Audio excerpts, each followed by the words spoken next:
Hello tout le monde et bienvenue sur la chaîne de Poudlard Anima. Je vous retrouve pour cette première vidéo de la série confinement #2. Si vous vous souvenez, si vous me suiviez déjà à l'époque, vous savez que pendant le premier confinement j'ai quand même fait pas mal de vidéos parce que voilà, l'occasion s'y prêtait, que le contexte s'y prêtait.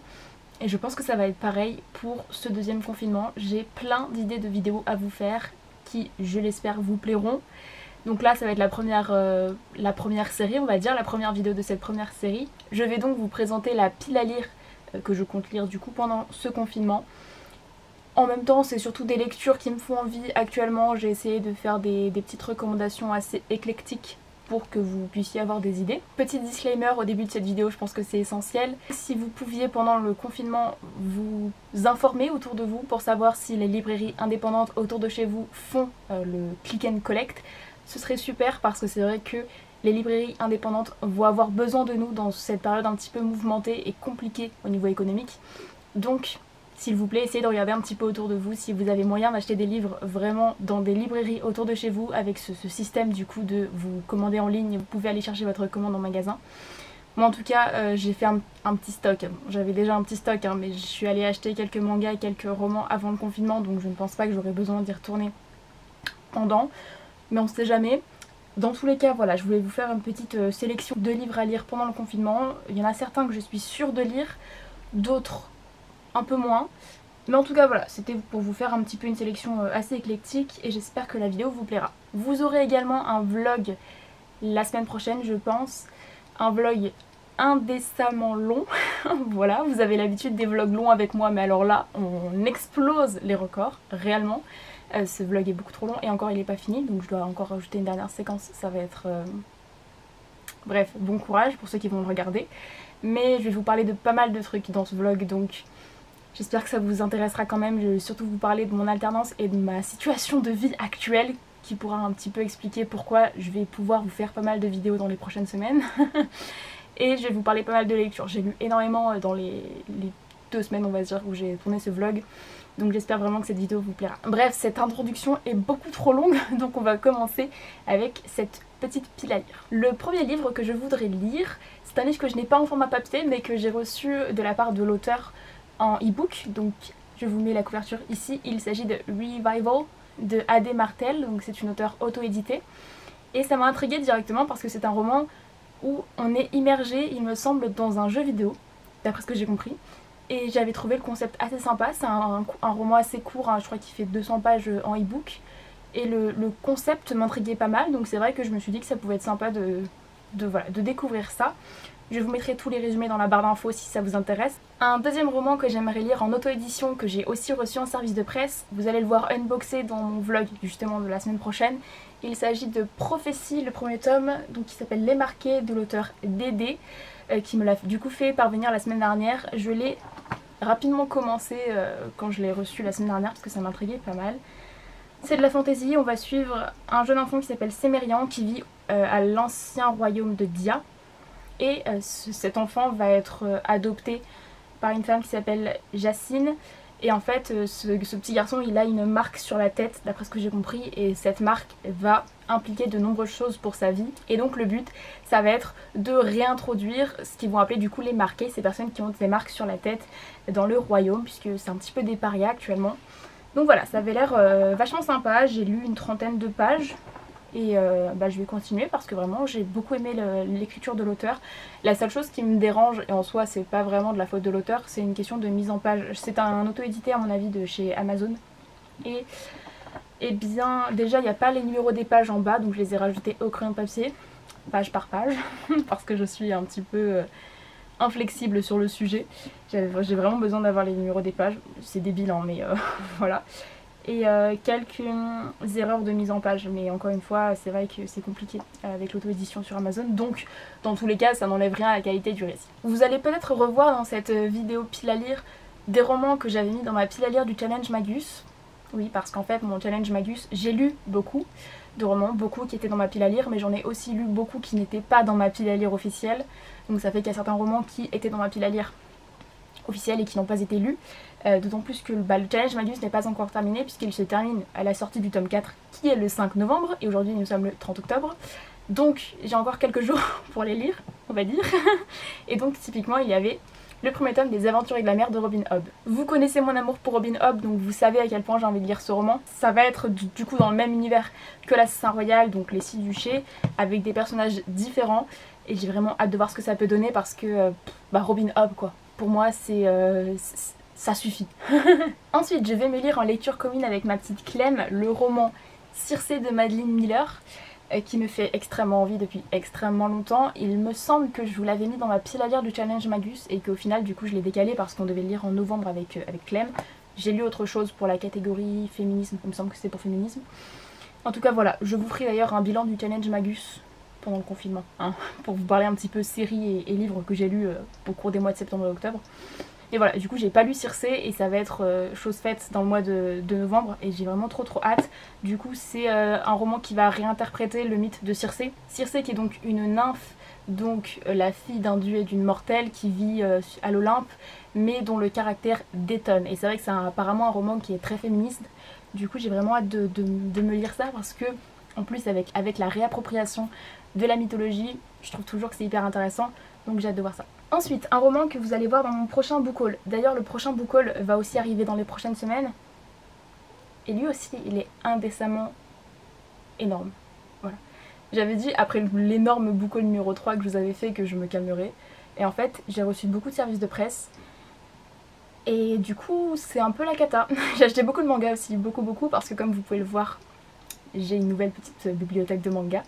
Que vous allez voir dans le vlog de la semaine prochaine parce que je l'ai du coup monté la semaine dernière. Bref, c'est très compliqué, mais en tout cas voilà, j'ai acheté pas mal de choses, donc le prochain book haul va être énormissime. Bref, donc je vais lire le premier tome de Van Gogh de Timothée de Fombelle qui s'appelle Entre ciel et terre, publié chez Gallimard Jeunesse. Ce roman me tente depuis plusieurs mois, depuis que ma petite Nina Hazel Reading sur Instagram en avait parlé et vraiment bien. Elle a même fait un vlog de sa lecture, je vous le mets dans le petit i. Ça m'avait tellement donné envie. Quand elle l'avait lu, elle avait l'air tellement touchée, tellement embarquée dans l'histoire que je m'étais dit pouf, ça a l'air juste dingue. On va suivre Van Gogh, donc qui est un jeune homme en 1934 à Paris. Et de ce dont je me souviens, c'est un garçon qui est connu de tous, qui est recherché par tous, mais lui ne sait pas qui il est. De ce dont je me souviens, je crois que c'était quelque chose comme ça. Et je vais pas relire le résumé parce que je vais me lancer vraiment sans en savoir trop, mais j'ai trop hâte de le lire. Vraiment, je pense que ça va vraiment faire partie de mes prochaines lectures. Il y a un tome 2, c'est une duologie, donc trop hâte. Ensuite, un roman dont je vous ai parlé, il me semble, dans un book haul, je ne sais plus lequel, le book haul numéro 3 je pense. J'aimerais beaucoup lire Tofi et moi de Sarah Crossan, et traduit par Clémentine Beauvais, publié chez Rajo. C'est du coup le tout nouveau roman de Sarah Crossan publié en français. C'est un roman écrit en vers libre, comme tous les autres romans de Sarah Crossan publiés chez Rajo et traduit par Clémentine Beauvais d'ailleurs. C'est un roman qui va nous faire rencontrer deux figures de femmes. Donc on a tout d'abord Alison qui est une jeune femme qui est battue chez elle, d'après ce dont je me souviens, et qui va trouver refuge chez une vieille dame qui s'appelle Marla. Sauf que Marla va prendre Alison pour une certaine Tofi. Mais qui est Tofi, on n'en sait rien, et c'est ce que va nous apprendre ce roman. Comme c'est un roman écrit en vers libre, ça va se lire super vite, donc je pense que ça va être parfait un petit peu pour la période. Si j'ai besoin d'une lecture calme et tranquille, je pense que ce sera parfait. Ensuite, un roman que je n'ai pas en ma possession, mais dont tout Bookstagram parle en ce moment, et qui à mon avis sera parfait pareil pour la période un petit peu cocooning, pour se changer les idées, ce genre de choses. Je pense que ce sera parfait. Apparemment c'est un roman qui est très drôle. J'aimerais beaucoup me lire le premier tome de Campus Drivers de C.S. Quill, si je ne dis pas de bêtises. C'est tout d'abord Tatiana de Idéalire qui en a beaucoup parlé sur Instagram, et c'est vrai que du coup ça a fait un petit peu une grosse émulsion sur Instagram, en plus de tous les partenaires Hugo qui l'avaient reçu. Et il me semble que c'est une trilogie, le tome 3 ne devrait pas tarder à sortir. Donc j'aimerais bien me lire au moins les 2 premiers tomes, voire les 3, on verra si vraiment j'adore. Mais voilà, c'est apparemment un roman, une romance qui est très drôle, donc je pense que ça fera bien l'affaire pour la période. Oui, quand je vous disais que la sélection était assez éclectique, vous allez le voir par la suite, c'est encore plus vrai dans les livres qui arrivent. Une de mes toutes récentes acquisitions, attention la beauté, j'aimerais beaucoup me lire Anne de Green Gables de Lucy Maud Montgomery, qui est publié chez Monsieur Toussaint l'ouverture, qui ont fait un travail juste de dingue. C'est un hardback magnifique, voilà. Le derrière est trop beau. Le dos aussi, vraiment, il est tellement beau. Donc c'est un roman qui a été écrit au cours du XXe siècle par une Canadienne. C'est également le roman qui a donné la série Anne with an E sur Netflix. Vous saurez aussi dans mon prochain vlog que j'ai adoré cette série, que je l'ai terminée du coup la semaine dernière et que je l'ai absolument adorée. Et du coup voilà, ça m'a donné envie d'acheter le roman. Alors il me semble qu'en fait c'est une série de 12 tomes en tout, donc là c'est le premier. Et j'ai hâte de voir ce que ça va donner en fait en roman. Apparemment c'est quand même assez différent, mais en même temps j'ai quand même envie de me confronter à cette nouvelle histoire avec Anne Shirley, parce que ce personnage est juste trop mignon. Globalement c'est l'histoire d'une orpheline qui s'appelle Anne, qui va être recueillie par un frère et une sœur qui vivent ensemble, qui ne se sont jamais mariés et qui ont besoin d'aide à la ferme puisqu'ils deviennent assez âgés. Et du coup Anne va débarquer sur cette petite île du Canada où ils vivent, et eh bien il va se passer plein de choses parce que c'est un petit peu un huis clos, hein, parce qu'on est sur cette île avec cette communauté de personnes qui se connaissent tous, qui font pas mal d'histoires. Et ce personnage de Anne qui est merveilleux, vraiment ce personnage est un des personnages les plus doux que je connaisse, innocemment féministe et en même temps qui adore les mots, qui aime bien les belles choses, mais en même temps qui est d'une simplicité immense. Enfin vraiment j'ai adoré cette série, donc j'ai hâte de retrouver le personnage de Anne. Ensuite un livre que je vais lire, puisqu'en fait c'est même ma lecture en cours, je vais lire Les Hauts de Hurlevent de Emily Brontë, donc qui est un classique, hein. Ce livre c'est l'une des reliques de ma pile à lire, mais alors vraiment j'ai regardé hier, mon édition a été imprimée en 2010 et je pense que ça fait pas loin d'être effectivement la date à laquelle je l'ai acheté. En fait je l'ai acheté en même temps que Jane Eyre de Charlotte Brontë, et Jane Eyre ça a été un énorme coup de cœur, j'avais adoré. D'ailleurs va arriver aussi une vidéo sur mes classiques favoris, je suis en train de vous spoiler toutes les prochaines vidéos mais c'est pas grave. Donc une fois que j'avais eu terminé Jane Eyre, je m'étais lancée dans Les Hauts du Hurlevent, que je n'ai jamais réussi à terminer parce que je pense que sur le coup j'étais pas assez mature entre guillemets peut-être, ou alors j'avais pas accroché en fait tout simplement. Donc je me suis dit que j'allais reprendre parce que c'est quand même un grand classique. Je l'ai commencé hier et j'ai déjà lu 110 pages, c'est écrit très petit. Mais j'aime beaucoup et je vais essayer de le terminer d'ici ce soir ou demain, au taquet. Mais en tout cas vraiment j'aime vraiment beaucoup cette lecture, c'est assez sombre. Mais c'est très bien écrit et puis les personnages sont intéressants, donc pour le moment ça va, c'est une réussite. J'aimerais beaucoup me lire un livre que j'ai reçu aujourd'hui en service de presse, donc c'est un service de presse pour l'œil des lecteurs. Je l'ai reçu en version, comment on appelle ça, épreuve non corrigée, j'ai retrouvé. Et il s'agit de Quelques battements de cœur de Émilie Elgar, publié chez Belfond, que j'ai très hâte de lire. C'est un thriller où on va suivre, il me semble, je sais plus, il faudrait que je relise le résumé, là je l'ai pas relu. Du coup je vais pas vous en dire trop, je vous mets le résumé de toute façon dans la barre d'infos. Il sort en théorie le 5 novembre, en théorie, puisque du coup je ne sais pas si la sortie va être maintenue avec la situation actuelle. Normalement les sorties de la semaine prochaine sont maintenues, mais ça dépend peut-être des maisons d'édition, donc on verra bien. Mais en tout cas je vais me le lire très bientôt, la couverture est absolument sublime avec ces petits papillons là, j'aime beaucoup. Et j'ai envie d'un petit thriller, surtout que j'ai pas lu mon thriller du Challenge Magus pour le moment, donc peut-être alors que je m'y mette quand même. Donc voilà, je vais lire ce roman et je vous en reparlerai très vite.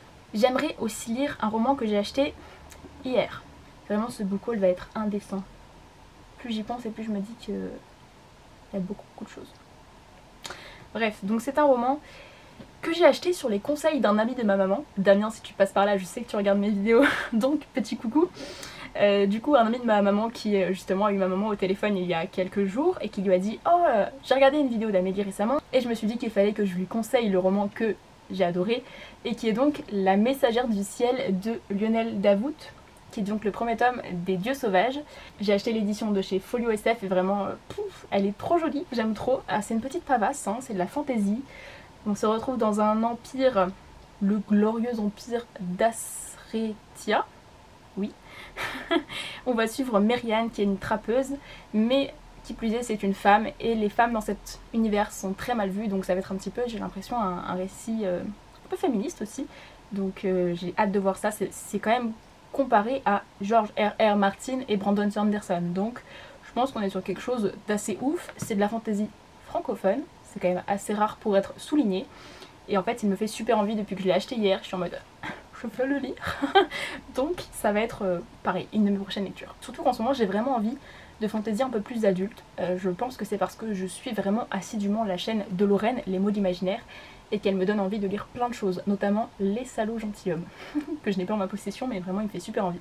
Bref, celui-là fera partie de mes prochaines lectures. Et enfin, on va lire normalement avec mes copines Marine et Clem en lecture commune La 9e maison de Lee Bardugo.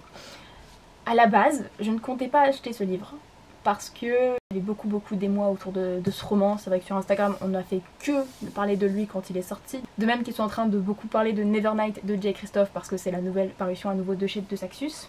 Et que De Saxus font une telle campagne de communication que c'est vrai qu'on voit que. Et c'est bien hein, de leur part.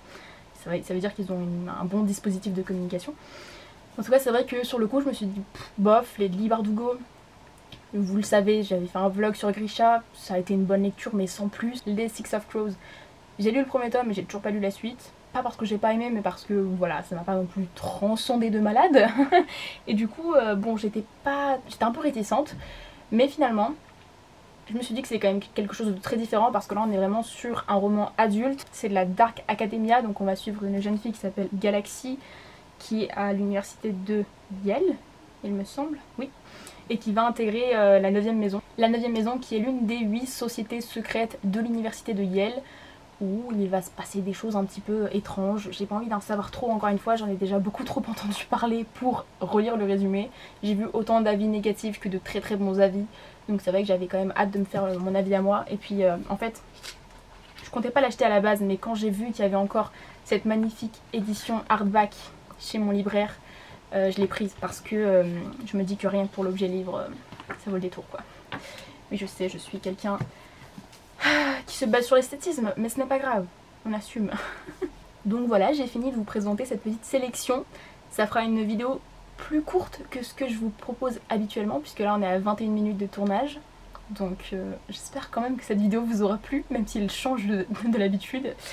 En tout cas, j'espère que du coup les prochaines vidéos vous plairont aussi pendant ce confinement, qu'elles vous aideront peut-être à aller bien, ou en tout cas à vous faire passer un bon moment. Il y a plein de raisons qui peuvent faire que ce confinement va être difficile pour certaines personnes, donc j'espère qu'en tout cas avec ces petites vidéos prévues, j'arriverai à un petit peu donner de la lumière dans vos journées. Je n'ai pas non plus la prétention de ramener le bonheur dans vos vies, mais en tout cas j'espère que ces vidéos vous plairont. J'ai vraiment hâte de vous tourner tout ça parce qu'il y a vraiment des vidéos qui me hype de fou. Je vais aller monter celle-ci parce que j'aimerais bien pouvoir vous la proposer dès qu'elle est montée, c'est-à-dire très vite, c'est-à-dire ce soir. Donc c'est à peu près tout. Dites-moi en commentaire si certains des livres que j'ai présentés vous tentent ou si vous en avez lu certains, ça m'intéresse toujours. J'ai essayé de vous présenter vraiment des choses très différentes, autant des choses qui sont un peu plus anciennes que des nouveautés, parce que je pense que c'est toujours important de présenter aussi des choses un petit peu plus anciennes, ça permet de les remettre un petit peu au goût du jour. Donc je vous retrouve la semaine prochaine dans un vlog qui est normalement pratiquement déjà entièrement monté, donc je pourrai le poster dès qu'il sera terminé. Donc je vous retrouve la semaine prochaine dans une nouvelle vidéo. Ciao!